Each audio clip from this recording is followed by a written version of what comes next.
Dorset, September, 1816. The window was not large. It was a second-floor casement in the east wing of Penvale House, narrow enough that a woman in a morning dress had to turn sideways to fit through it, and high enough above the garden that the drop to the stone ledge below required a degree of commitment that most people would have called reckless, and Corabel Thane called necessary. She had removed her shoes. She had assessed the distance. She had listened at the bedroom door for the sound of Lord Bracket's voice in the corridor below, the particular drone of a person who had been talking about himself for 40 minutes and showed no signs of having exhausted the subject, and she had made her decision with the clarity she applied to all decisions that involved self-preservation. The ledge was 18 inches wide. The garden wall was 6 feet below. The lane beyond the wall led to the coastal path, and the coastal path led to the headland. And the headland was where she went when the world required more management than she was prepared to give it. She was not running away. She was declining to remain in a room where her continued presence would be interpreted as encouragement by a suitor who had confused her silence for interest 3 times already that autumn. Lady Penvale had arranged the visit. Lady Penvale arranged everything in the county of Dorset that involved eligible women and available men with the operational confidence of a woman who had been doing it for 30 years and had never once considered that the parties involved might have formed their own opinions. Lord Bracket was her candidate for Corabel. The baronet was 41 with land in Hampshire and an income that was respectable without being remarkable, and a way of entering a room that suggested he believed the room had been waiting for him. He had opinions about horses, about politics, about the proper conduct of young women, and he delivered these opinions with the serene confidence of someone who had never been interrupted by a person he considered worth listening to. Corabel had been polite in August. She had been patient in September. She was now, on the 23rd of September, climbing out a window, which was neither polite nor patient, but was, she felt, proportionate. Her father, Matthias Thane, was downstairs in the Penvale drawing-room, aware that the baronet had called again, aware that his daughter had excused herself 20 minutes ago and had not returned, and aware, with the quiet certainty of a father who had raised this particular daughter for 23 years, that she was no longer in the house. Matthias Thane had built his fortune in the shipping trade out of Bristol. He had a merchant's eye for value, a card player's face, and the settled patience of experience, having learned that the most expensive mistakes were the ones made in haste. He had not told Corabel what to do about Lord Bracket. He had not told Corabel what to do about anything since she was 17, when he had discovered that her judgment, while occasionally alarming in its execution, was fundamentally sounder than most of the men he did business with. He trusted her. He also trusted that she would manage the window without breaking an ankle, because she had climbed out of worse windows in Bristol when she was 14. Corabel reached the garden wall, dropped into the lane, put her shoes back on, and walked toward the ridge in the early morning light, with the unhurried stride of a woman who was not fleeing, but choosing.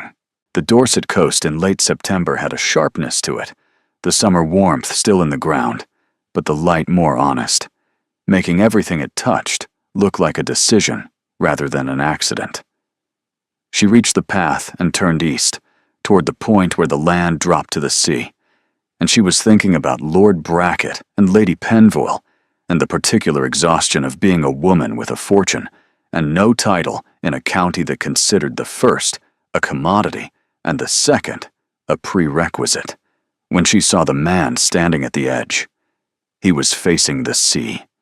He was tall and still in the way of a person who had been standing in one place for some time, not admiring the view, but using it to think. He wore a dark coat that was well made and practically cut, the garment of wealth spent on things that worked rather than things that announced themselves. She did not recognize him from behind. She would have walked past, but he turned at the sound of her footsteps, and she saw his face in the September sunrise, and 2 things happened at once. She recognized him, The Duke of Dunmore. She had seen him twice before at county occasions, both times at a distance, both times in a room that arranged itself around him with the gravitational deference given to the oldest title in Dorset and 12,000 acres of the county's best land. She had not spoken to him. Dukes did not speak to the daughters of Bristol shipping merchants at county assemblies. They occupied different rooms within the same room. The second thing was the way he regarded her. It was not surprise. It was the look of a man who had come to this place to be alone with whatever he was carrying, and had been interrupted by a woman with shoes in one hand, and the wind-blown appearance of someone who had recently exited through a window and was recalculating his morning. "You are out early," he said. "I am," she said. He glanced at the shoes. She did not explain them. He did not ask. The silence between them lasted exactly long enough to establish that neither of them was going to observe the expected social ritual, and then he said, with a directness she had not expected from a duke, "You have come from Penvole House." It was not a question. "I have," she said. "You left in some haste." His gaze moved to the hem of her dress, marked with grass from the garden wall, and then back to her face. "I left at precisely the speed the situation required," she said. The Duke of Dunmore was 34. His name was Severin Ashcroft, and the county knew 3 things about him with certainty. He was wealthy. He was private. And he had buried his first wife, Lady Isabel, 2 years ago in circumstances that the county discussed in low voices. Lady Isabel had been beautiful and volatile, and had conducted herself in a manner that gave Dorset a full season of whispered conversation, and had left the Duke with a reputation for silence and a household that ran with mechanical efficiency and no warmth. The county understood he was expected to marry again. It also understood, from 2 years of observation, that he had arranged his life so the question never arose in any room he occupied. He was, Corabelle considered, watching the sea the same way she had been walking the coastal path, not admiring it, using it. "I should not disturb you," she said. "You are not disturbing me," he said, with a pause that gave the sentence more weight than he intended. "Is Lady Penvale expecting your return?" "At some point," Corabelle said. "She is currently entertaining Lord Bracket in the drawing room. I was meant to be part of the entertainment."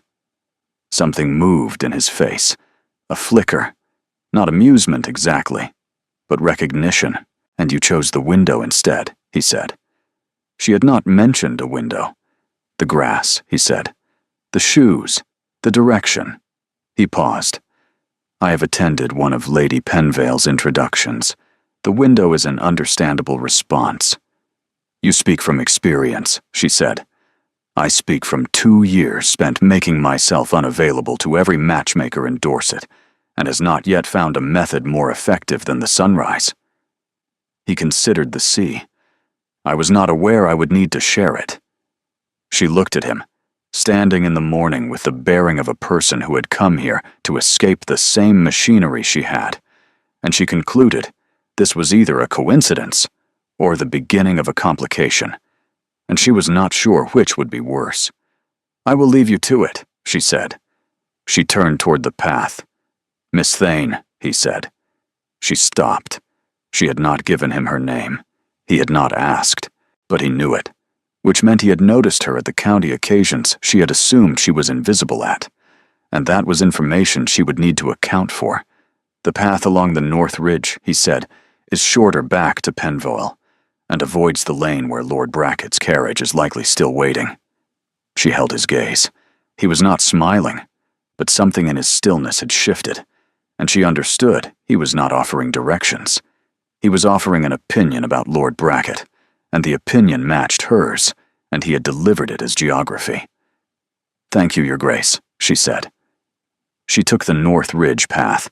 She did not look back, but she was aware that he watched her until the path curved beyond the ridge, and she considered the way he had read the grass and the shoes and assembled the correct story without requiring her to tell it, and she concluded, that is either very perceptive or very practiced, And either way, I should be careful.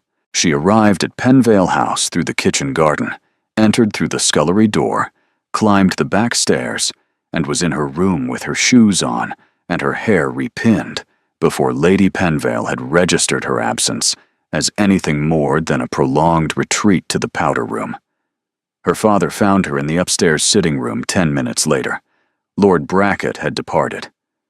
Matthias Thane sat across from his daughter, with the look she knew, the one that meant he had assembled most of the picture and was waiting for her to supply the remaining piece. "The window," he said. "The window," she confirmed. "And the headland?" She had not told him. "Your hem," he said. "The marks go in 2 directions, out and back. But you came through the kitchen, which means you went further than the garden." "I walked to the coastal path," she said. "In September," her father said. "At sunrise, before breakfast, without shoes." He waited. "Corabel," he said, "what are you running from?" "I am not running," she said. "I am declining Lord Brackett. You have declined the man 3 times by my count. You do not need a window for a 4th. She was quiet. What she was running from was not Lord Brackett specifically, but the entire machinery of arrangements and expectations, and the relentless assumption that a woman with £80,000 and no title existed primarily as a solution to someone else's problem. "I met someone on the coastal path," she said. Her father waited. "The Duke of Dunmore," she said. Her father's expression did not change, but something behind it rearranged. "He knew my name," she said. He had not been told it. "What did he say to you?" "He told me the shorter path was not actually shorter," she said. "It was better." Her father held her gaze. Then he nodded, once, and the morning continued, and Corabel sat in the sitting room and considered the kind of man who offered a path that wasn't shorter, but better. And she decided, I should be careful. And then she decided, I am not sure careful is what I intend to be. The invitation to Dunmore Hall arrived on a Thursday, 3 weeks later. It came addressed to Matthias Thane in a secretary's hand, concerning a matter of business rather than society, which was the first thing she noticed and the thing that held her attention. The Duke was hosting a meeting of county landowners to discuss coastal erosion threatening the eastern cliffs for 3 seasons. Attendance was requested from all property holders with land east of the Dunmore boundary.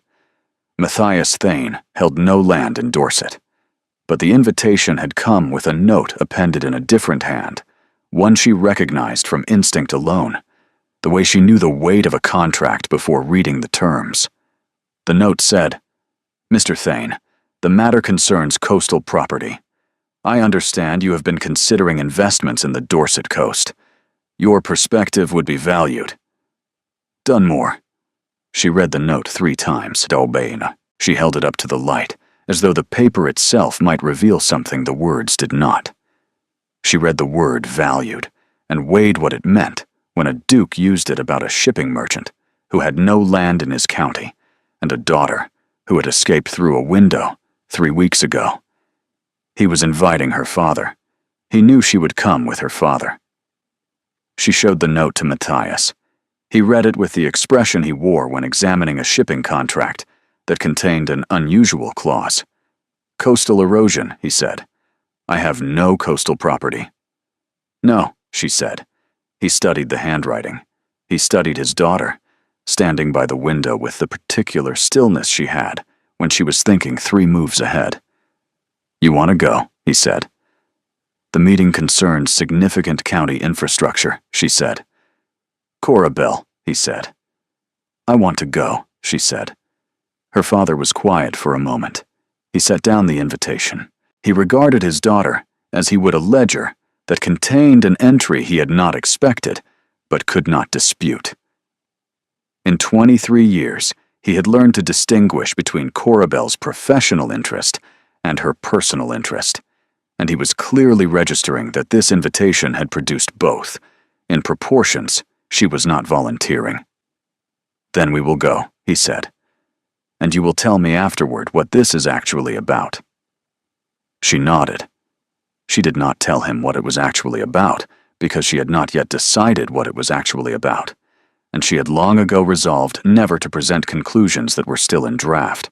But she went to the casement after he left the room, and she looked out at the Dorset morning, at the line of the coastal path visible on the ridge, and she allowed herself to consider the possibility that a man who could have invited anyone to a meeting about erosion had chosen to invite a Bristol shipping merchant with no land and no standing and no reason to attend except the reason neither of them was naming. And she decided that the invitation was not about coastal property. It was about a woman with a notebook. And she was going to bring the notebook, and she was going to use it.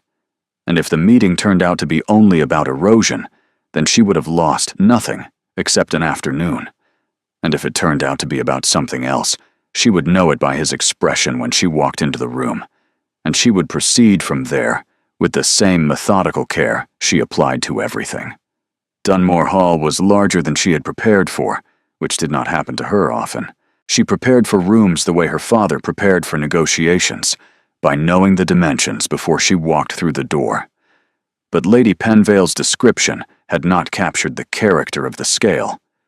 Dunmore Hall was not ostentatious. It was a house that had been there for 200 years, built by people who assumed it would be there for 200 more, and had not felt the need to prove anything. The stone was local, the proportions were correct, the grounds were maintained with the discipline of a working estate rather than the theater of a showpiece. She filed this alongside the practical coat and the directness at sunrise, and she concluded, "This house is a sentence he has written about himself, and I am reading it fluently, and that should concern me more than it does." The meeting was in the estate office, not a formal reception room. 14 men were present, landowners and stewards, and one woman. Her father sat near the east-facing glass. She sat beside him and opened the leather-bound notebook she used for shipping accounts, and the room noticed the notebook, the way rooms notice things that do not belong, silently and completely. The Duke entered at 10, dressed for the estate, not for company, and his gaze passed over her with exactly the same weight it gave every other person in the room. The meeting concerned the eastern cliffs. 3 farms had lost acreage to winter storms. The coastal path was unstable. The drainage from upper fields was accelerating the erosion, and the cost of remediation was significant enough that no single landowner could bear it. She listened for 40 minutes and took notes. She watched the Duke manage the room with quiet authority, and she noticed that the landowner's deference was not merely habitual. He had earned it. He spoke about the land the way her father spoke about shipping routes, with the intimacy of long acquaintance and the precision of continuous study. He knew the drainage patterns, the soil composition, the history of each farm's boundary, and he referred to each tenant by name, not as an abstraction. At the 45-minute mark, the discussion turned to funding. The landowners began the familiar circling of men who agreed something must be done and disagreed about who should pay. The Duke let the circling continue for 10 minutes, then said, with the economy she was beginning to recognize as his natural mode, "The cost will be shared proportionally by acreage at risk. Dunmore will bear 40%. The room accepted this. She should have stayed quiet. She knew the room and her position in it. She spoke. "The proportional division by acreage," she said, and 14 men turned to face her, "does not account for differential benefit. The farms closest to the erosion line benefit most from remediation. A flat share penalizes the inland estates. A tiered assessment based on proximity would be more equitable and more likely to secure full participation." The room was silent, not offended, but recalibrating. She kept her eyes on the Duke. He was studying her with something she had not seen before, something underneath the composed authority, something that looked like a man encountering information he had not expected, and finding it more useful than the thing he had planned. The tiered approach, he said, after a pause, that meant he had weighed it seriously. How would you structure it? She described a 3-tier system with declining contribution rates and a 2-year review mechanism, with the fluency of a woman who had been structuring shipping contracts since she was 18 and could build a financial framework the way others built needlework, from the inside out with every thread accounted for. When she finished, he said, "We will adopt the tiered structure. Miss Thane will provide the detailed assessment to my steward by Friday." He moved to the next item. He did not thank her. He did not compliment her. He treated her contribution as he had treated every other, as information received and acted upon. And she recognized that this was the highest respect available, because it meant he had not made an exception for her. The meeting concluded at noon. She remained in her chair, closing her notebook. "Miss Thane," he said. He was standing by the east-facing window. "Your father's shipping interests, they include coastal infrastructure?" She stood. "My father's interests include anything that generates a reliable return," she said. "And your interests?" "My interests," she said, "are my own." "I would like to show you the eastern cliffs," he said. "The erosion is best understood from the ground." "I will need to change my shoes," she said. Something moved at the corner of his mouth, suppressed before it arrived. She noted the suppressed smile, because it told her something the full one would not have, which was that he was not someone who smiled easily, and whatever had nearly produced one was not something he had been expecting. They walked 2 miles along the eastern edge of the Dunmore estate, where the land dropped to the sea in crumbling shelves, chalk and clay and flint layered like pages of a book the ocean was reading from the bottom up. He spoke about the erosion differently now, without the room listening, just the information delivered with the same directness she had first encountered at sunrise. She asked about drainage patterns and tenant agreements and cost projections, and he answered with a thoroughness that told her he respected the questions, and the questions shifted without either of them directing it from geology to the estate, to the county, to how each of them approached problems, and she realized that she had not had a conversation this honest in Dorset since she had arrived, and possibly not in Bristol either, because even her father, who was the most honest man she knew, softened things for her sometimes, and this man was not softening anything. He stopped where the path turned inland. "This is where the worst of it is," he said. 2 years before the eastern field is gone. "What will you do with the families?" she said.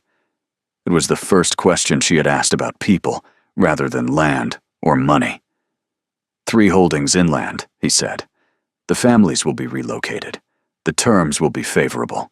He said it simply, but she heard what was underneath it, which was that he had already considered the terms, already drafted them in his mind, already worked out what each family would need and what the relocation would cost, and had absorbed that cost into his own estimate before presenting the tiered proposal to the room. He was watching the drop with the bearing she had seen at sunrise, and she saw clearly that the erosion was not merely a logistical problem for him. It was a failure he was taking personally. "You cannot hold the ground," she said. "No. I can move the people. I cannot hold the land." He met her gaze. "There are things you protect," he said, "and things you let go of, and the decision depends entirely on knowing which is which." Which is, she considered him, a man who had buried a wife and closed his house and come to a headland at sunrise to be alone, and who had just told her his philosophy in a sentence about geology, and she concluded, "I understand him better than I should after 2 conversations, and that is either a gift or a warning." At the Dunmore gates, her father was waiting. In the carriage, he waited until they were through the gates. "Well," he said. "He invited you to walk the cliffs," her father said. "He invited me to see the erosion," she said. "And did you?"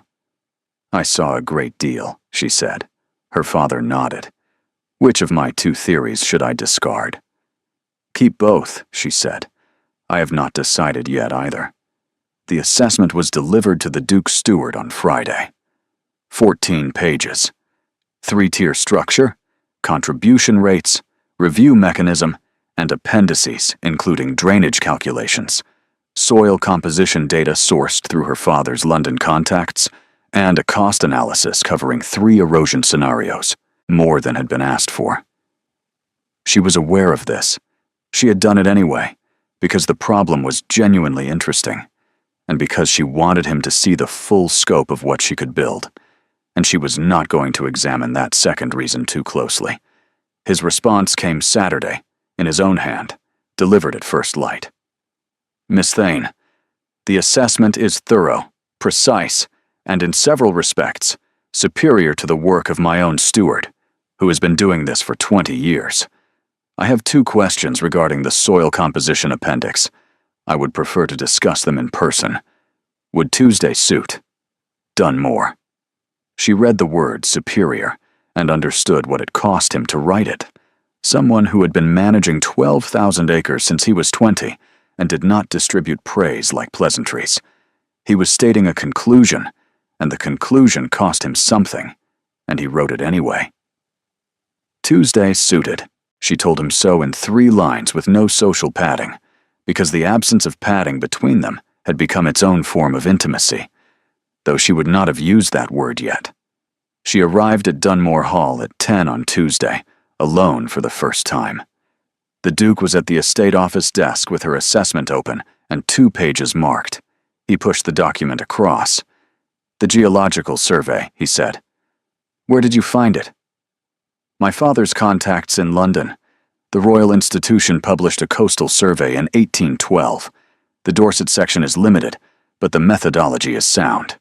I extrapolated the local data from the broader findings." "You extrapolated geological data," he said. "I am comfortable with extrapolation," she said, "when the source methodology is reliable." He considered the assessment with the careful internal calculation of a mind that revised its positions on evidence rather than impulse. "The second question concerned the review mechanism," he said. "You proposed 2 years. I would prefer 3. 3 years allows a full erosion cycle," she said, "but it allows costs to accumulate without correction. A 2-year review with an optional extension addresses both concerns." "You negotiate like your father," he said. "I negotiate like myself," she said. "My father taught me the method. The application is my own." Something shifted in his face, not the suppressed smile, something less guarded, something that resembled someone watching a door open he had believed was permanently shut. "Miss Thane," he said, and his voice dropped below the register he used for estate business. "I should tell you something about this meeting." She waited. "The questions about the appendix are genuine," he said. "They are also not the reason I asked you to come." She held his gaze. "I know," she said. "You knew," he said. "I wrote 14 pages," she said. "The appendices were not strictly necessary. She had written them because she wanted him to see what she could build, and because she wanted to give him a reason to ask her to come, and because she had not been willing to leave the invitation to chance. The unspoken agreement between them about what this was, the contract they had been negotiating since the headland, the one that said this is business, was no longer sustainable.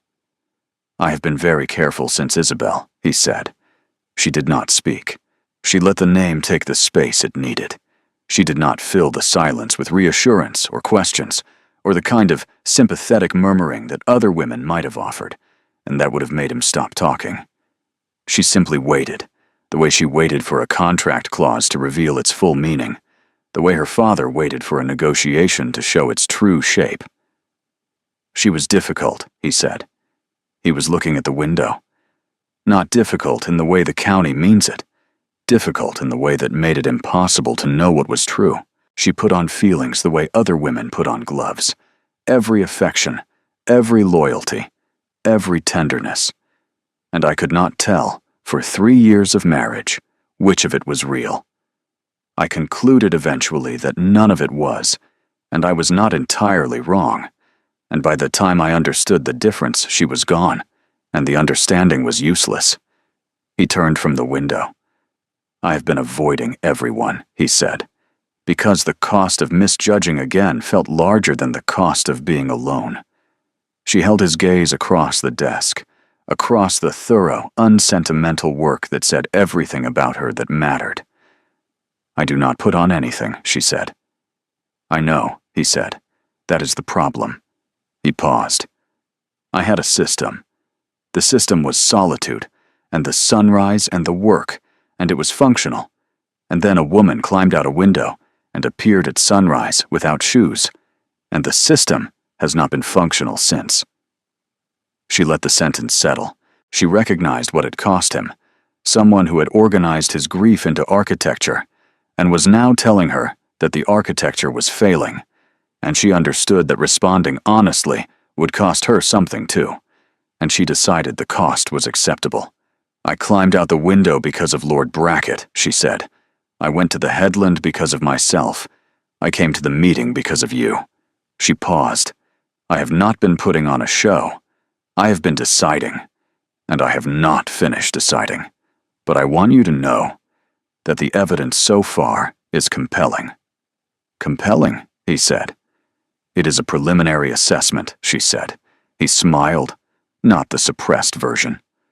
The full one, arrived and unhesitating, and she saw what his face looked like when it was not being guarded, and the sight of it cost her something she was going to have to account for. The autumn assembly at Whitfield House was the county's last significant gathering before winter. Whitfield was a Palladian manor 3 miles east of Penval, owned by the Fenwick family, who had hosted the autumn assembly for 40 years, with the institutional reliability of people who believed tradition was a form of good manners. 40 people. Cora Bell arrived with Lady Penvale and her father, who had come from Bristol because she had asked him to, which she did rarely enough that when she did, he cleared his calendar without question. She wore a blue-gray dress made in London by a dressmaker, who understood that the purpose of a dress was not to attract attention, but to make the wearer feel accurate. She felt accurate, and she entered the room with the composure of a woman who had spent the last month earning the county's attention on her own terms. The Duke was across the room with 2 landowners from the erosion meeting, and when she entered, the quality of his attention shifted in a way the room registered. The evening proceeded. She talked with Mrs. Alderton about winter planting. She talked with a young woman named Miss Carew, who was nervous about her first assembly, and reminded Cora Bell of herself at 19, before she had learned that nervousness could be converted into observation if you paid close enough attention to the room. She was aware throughout that the Duke was making a circuit that was not random, bringing him steadily nearer with the unhurried certainty of someone who had decided where he was going. Lord Brackett was there. She had prepared for him. What she had not prepared for was the version who arrived at her elbow during the interval with a glass of wine he had not offered her, and the bearing of a man who had decided to be wounded in public. "Miss Thane," he said, loud enough for the 6 nearest people to hear without effort. "I understand congratulations are in order. Your work on the coastal erosion project. Quite the achievement for a merchant's daughter." He let the word merchant land, with the deliberation of a man who had spent time selecting it for maximum effect, in a room full of people whose grandfathers had never worked for a living. The county is lucky to have such industrious new arrivals. His gaze moved, briefly and unmistakably, toward the Duke. One does hope the industry is appreciated in the right quarters. She was formulating her response, the precise, surgical one she had been refining since August, when the Duke's voice came from her right. Not the voice she had heard in the estate office, or on the walk along the cliffs. A different register entirely. The one that carried 200 years of Dorset in it, and knew exactly what weight it held. The coastal assessment, the Duke said, stepping into the conversation with the timing of someone who had been closer than she had realized, and had been listening with complete attention, was adopted in full by the county landowners last week. He faced Lord Brackett with the same steadiness he brought to crumbling ground and unstable conditions. The tiered contribution model Miss Thane designed will save the affected estates an estimated £400 over the initial projections. He paused. Industry is the word for it. Expertise would be more precise. The baronet's composure underwent a visible adjustment, the kind that involved rapidly recalculating the social cost of continuing versus the social cost of retreating. "Your Grace," I merely meant. "What you meant," the Duke said with the economy of a voice that had never required volume, was heard clearly by everyone present. I will assume it was a compliment poorly expressed, because the alternative would require a longer conversation than either of us would enjoy. He held Lord Brackett's gaze for one moment longer than the social register required, which was the ducal equivalent of a direct statement, and Lord Brackett found somewhere else to be with the haste of someone who had been corrected in public and needed time to recover his position. Cora Belle stood beside the Duke in the aftermath and weighed what had happened with her usual thoroughness. He had not defended her honor. He had not championed her cause. He had inserted accurate information into a room that was receiving inaccurate impressions, as he would have corrected a faulty survey or a miscalculated boundary. He had made it about the work, not about her, and in doing so had made it impossible for Lord Brackett to continue without appearing to argue with results rather than with a woman. He had protected her without diminishing her, and had done it so cleanly that the room understood his position without requiring him to make a declaration. She turned to him quietly. £400, she said. "I had the steward run the numbers this morning," he said. "You came to this assembly with the numbers prepared." "I came prepared for several contingencies," he said. "The baronet was one of them." "And the others?" "The others," he said, "are still developing." She held his gaze and felt the room rearrange around them, the other guests resuming their conversations, the evening resuming its shape. But the space between her and the Duke had changed permanently, and everyone in the room could see it, and she was surprised to discover she did not mind. She wanted to tell him that what he had done was the most elegant thing she had ever witnessed in a social setting, that the precision of it, the restraint, the refusal to make it about anything other than accuracy, was worth more to her than 100 conventional defenses. She did not say any of this. She did not need to. He knew. She could see it in the way he stood beside her, not touching, not performing proximity, just present, in the way that had become their language since September. She looked across the room. She saw Lady Penville watching them with visible satisfaction, and she could see that Lady Penville believed the evening was going exactly as she had planned. It was not. Nobody had planned this. This was what happened when two people who did not put on a show found themselves in the same room and stopped pretending that the room was the reason they were there. He came to Penvale House on a Monday morning in late October, on foot, which meant he had walked 4 miles from Dunmore Hall, which meant he had made a decision that required 4 miles of walking to confirm. She was in the kitchen garden, pruning the espaliered pear trees that the previous tenant had neglected for 2 seasons, and that responded to attention with the immediate gratitude of living things waiting for someone to notice them. The housekeeper told her the Duke of Dunmore was in the drawing room. She looked at her hands, which had soil on them. She considered changing. She considered washing and repinning and presenting herself with the composed perfection of a woman receiving a duke. She did not do any of it.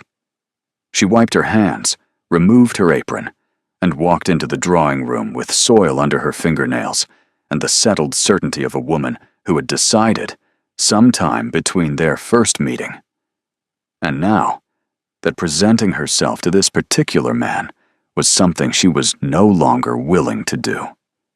He was standing near the glass, the autumn light behind him. He turned, and his gaze went to her hands, the soil, the working dress. The hair loosened from its pins, and something in his expression opened in a way she hadn't seen before. Not the suppressed smile, something less defended, something that resembled relief, the relief of a man who had been bracing for artifice and had found instead a person standing in front of him exactly as she was. "You were in the garden," he said. "The pear trees," she said. They have been neglected. I owe you more than an apology, he said. She waited.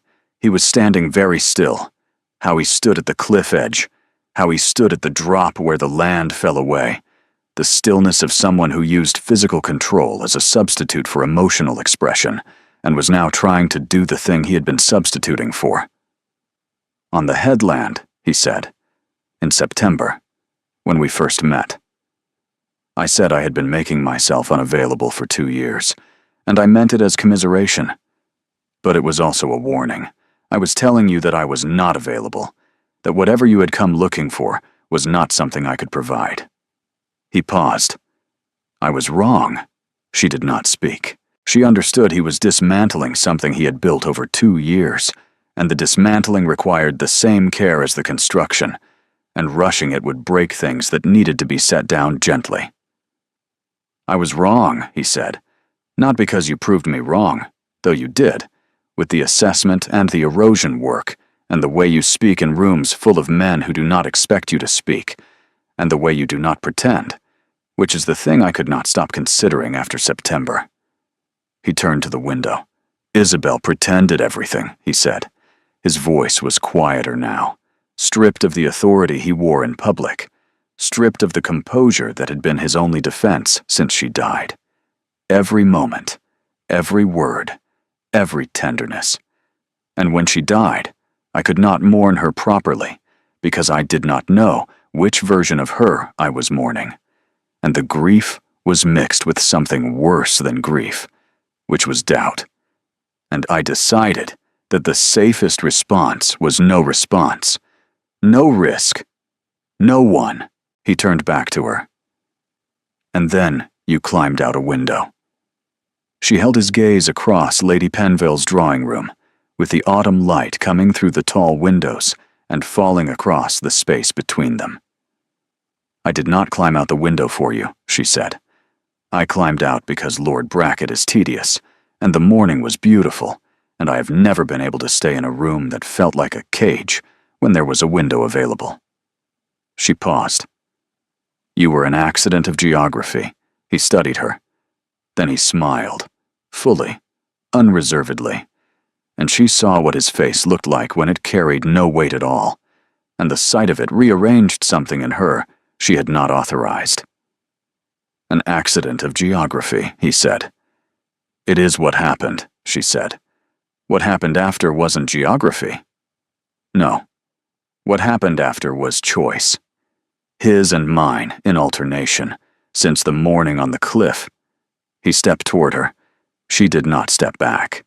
He was close enough now that she could see the specific quality of his attention, the one that had nothing of assessment in it, and nothing of the estate office.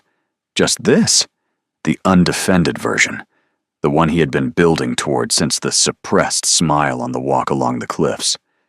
She felt the weight of it, and understood that this was what he looked like when he had stopped protecting himself, and that she wanted to be worthy of it, and that desire surprised her because she had never questioned her own worthiness before.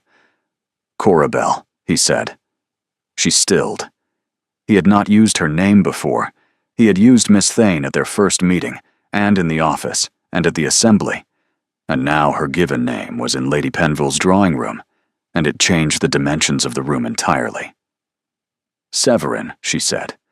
It arrived because his had arrived, and the exchange felt like a contract being signed, the kind where both parties knew the terms, and the signatures were a formality.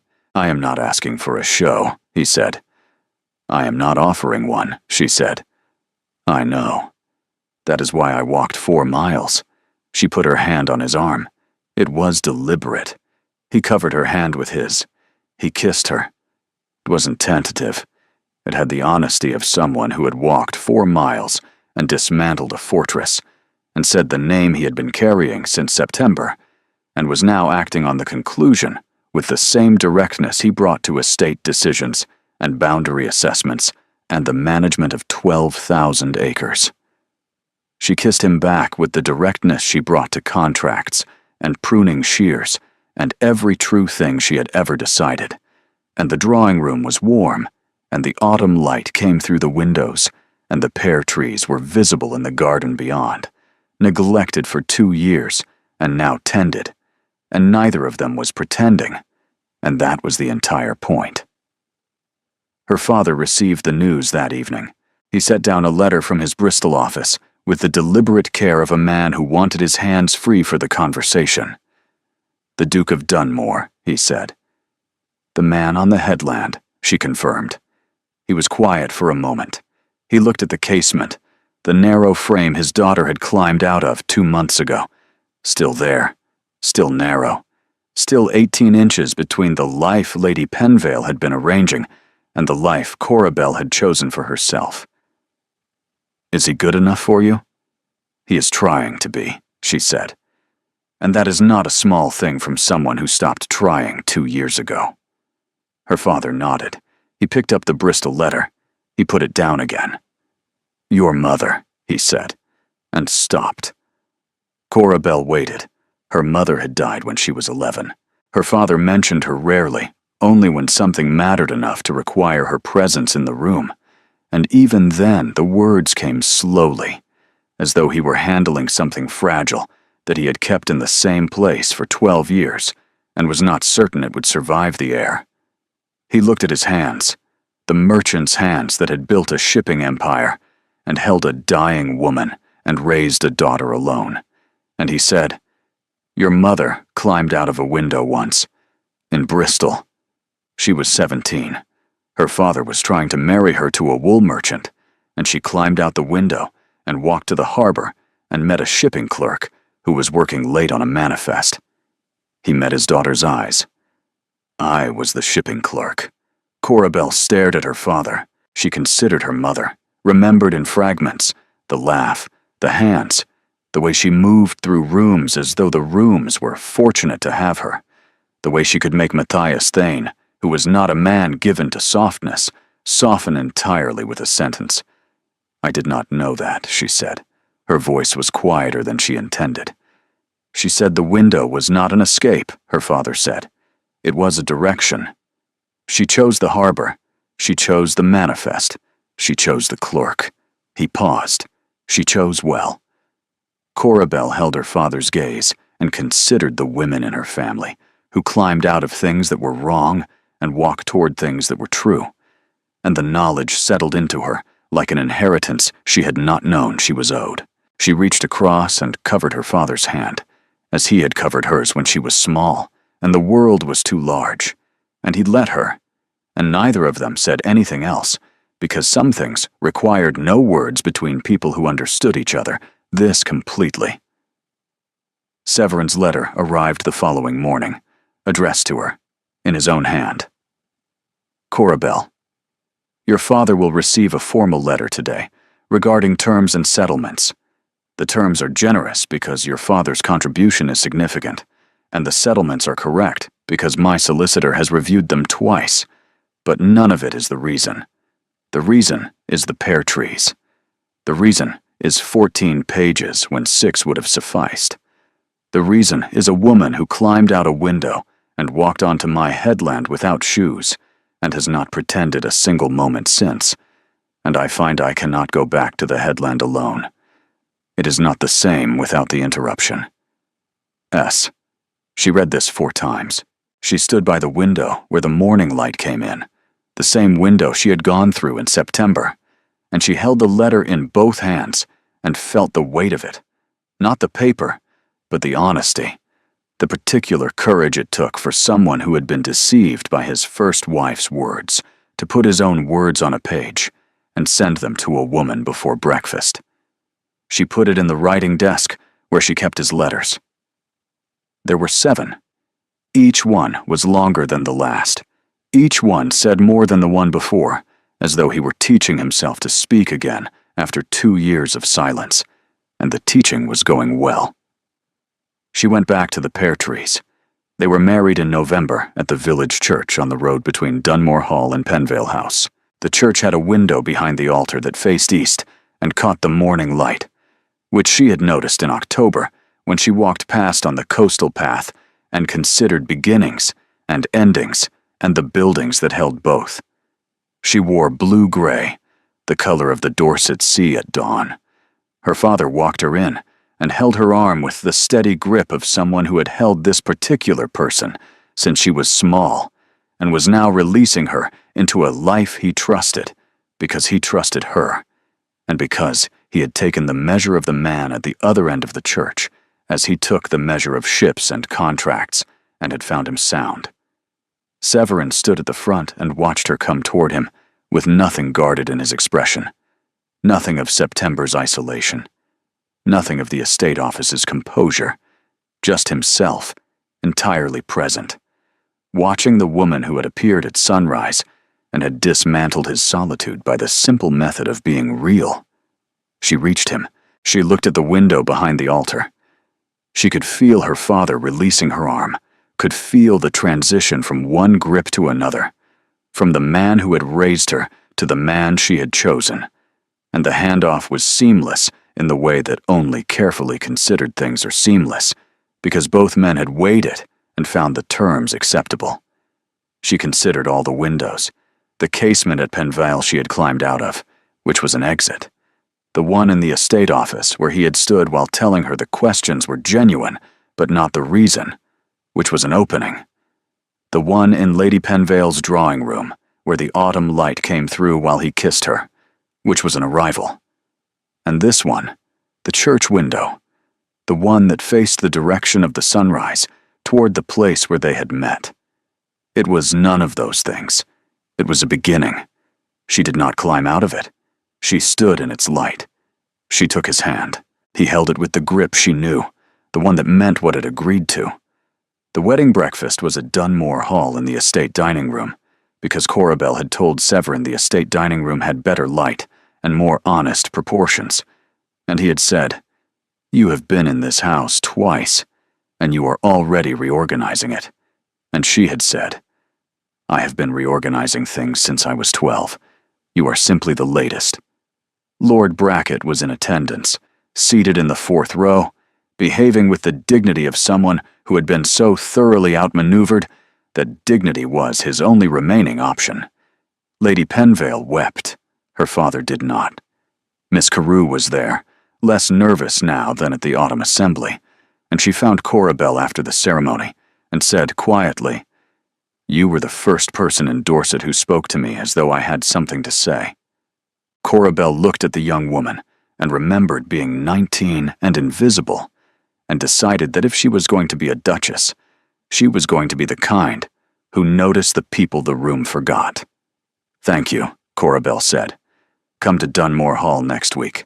The library needs organizing. I could use someone who pays attention." Her father found her at the edge of the room in the late afternoon. "Well," he said. "Well," she agreed. "He is happy," her father said. "I am happy," she said, "which is not a thing I say often, so you should note it."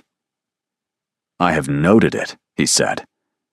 "I have also noted that you have been studying the East Wing for 20 minutes with the expression you had when you redesigned the Bristol warehouse. The East Wing needs work," she said. "The proportions are wrong in 2 rooms, and the library has no system whatsoever. Your mother," her father said, "reorganized the Bristol office within a week of our marriage.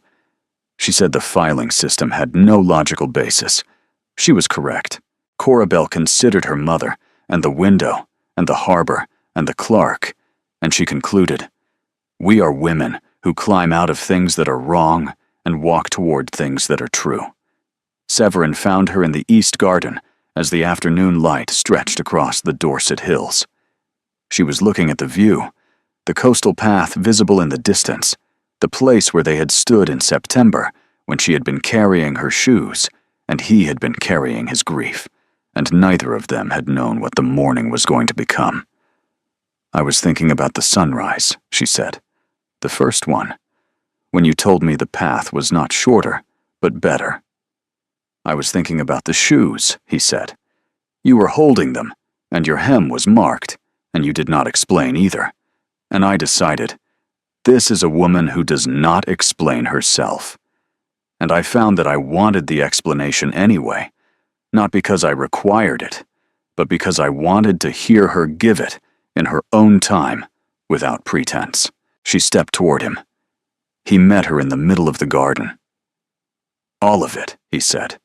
"The cliffs and the estate office and the library with no system. All of it is yours in every sense that matters." She considered the coastal path in the distance. She considered windows, the casement at Penval, the ones she had stood beside, the one in the church that held the sunrise. She opened the garden gate. "Come," she said. "I want to show you the view from the east wing. It is wasted on the current arrangement, and I have opinions." He followed her through the gate. She showed him the east wing from the garden below, pointing to the windows that needed different proportions, and the room where the light fell wrong, and the corner where a morning room could be built if the wall were moved 6 feet. And he listened, and his attention had the quality she had first noticed on the headland, the quality of a man who was genuinely interested in what she was saying, and not merely waiting for her to finish. The November afternoon went on around them, unhurried and entirely indifferent to whether any of it had been practical, and the answer they had both arrived at was that it had been, just not in the way she had told herself at the beginning. The best decisions, her father had always said, were the ones you understood better after you had made them. She understood this one completely, and she had not climbed out of a window in weeks, which was the most reliable evidence she had ever collected that she was finally in the right room.